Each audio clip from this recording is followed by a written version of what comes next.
Our story begins in Reykjavik, Iceland, with singer-songwriter and actress Bjork being born on November 21st, 1965.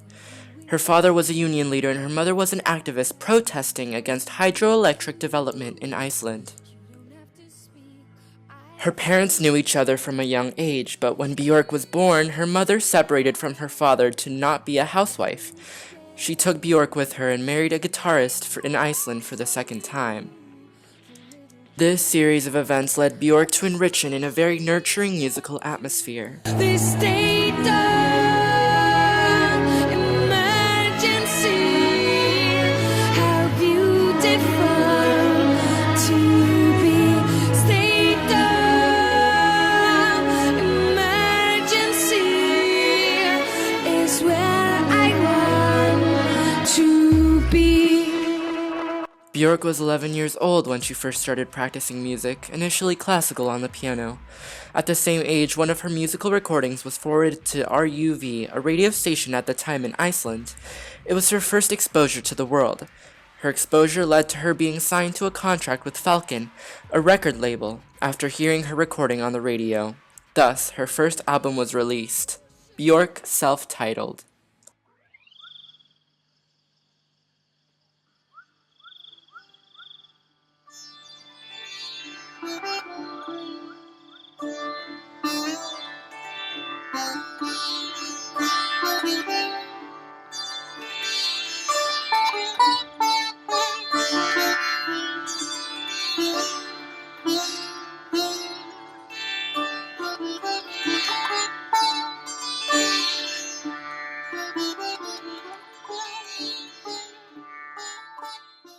Bjork was just 11 years old.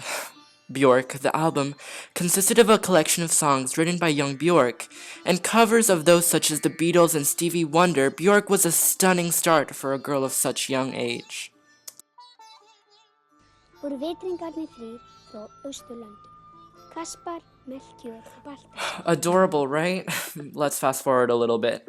So Bjork formed a band in 1986 when she was 21 years old. It was called the Sugar Cubes. Their first hit single, Birthday, was a big hit in the UK. In 1993, the Sugar Cubes disbanded. Now this is where it starts, the solo career of Bjork.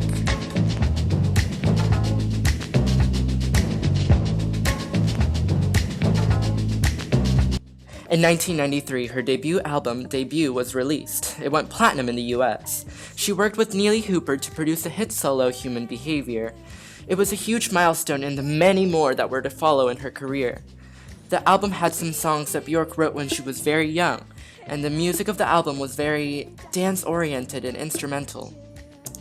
Debut gave her worldwide recognition. She was awarded as the Best International Female Artist and Best International Newcomer at the Brit Awards. This eventually gave her the amazing opportunity to collaborate with famous artists such as Madonna.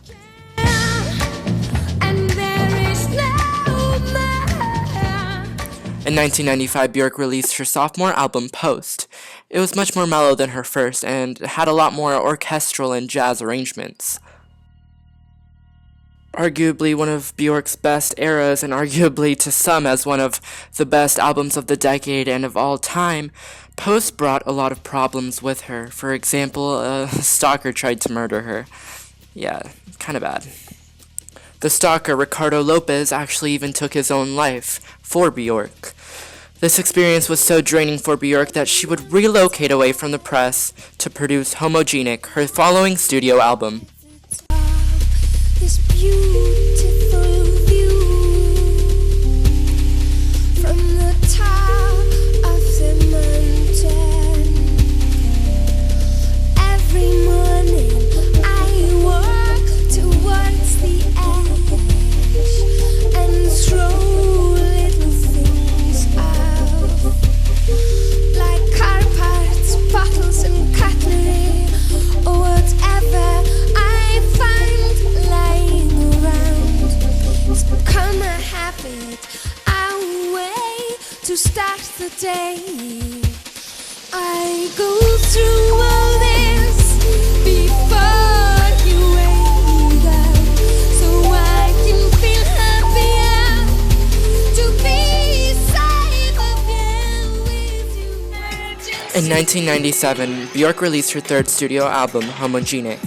Sal Cincinnati, one of Slant Magazine's critics, stated it as one of the greatest electronic albums of all time. It's certainly the greatest of its decade. It was much more experimental, and the beats that she had in it were much bigger and different than any of her previous works.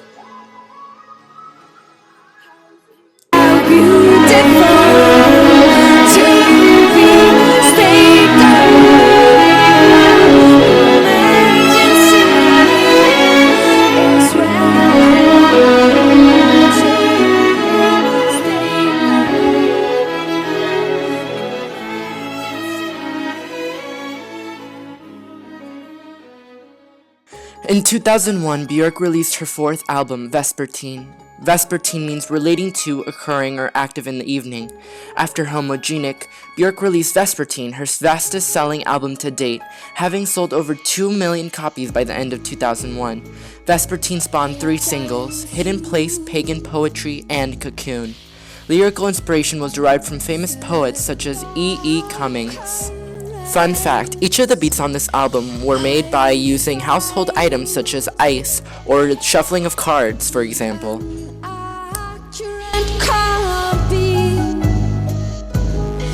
Our blueprint of the pleasure in me.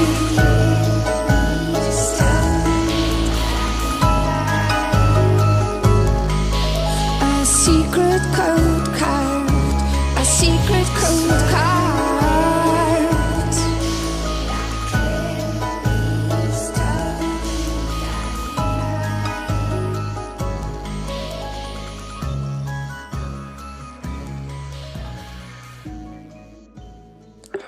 Although not brought up in the book, Bjork continued her musical career, spawning countless universally acclaimed albums: Medulla, Volta, Biophilia, and Vulnicura.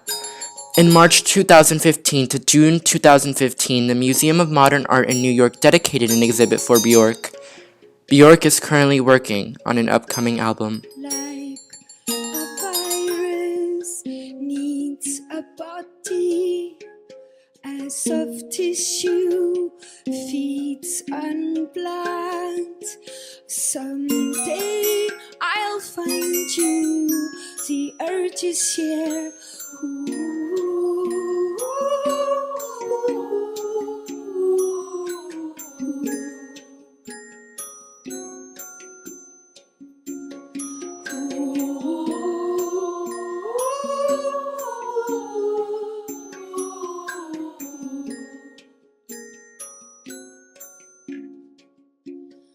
Like a mushroom on a tree trunk,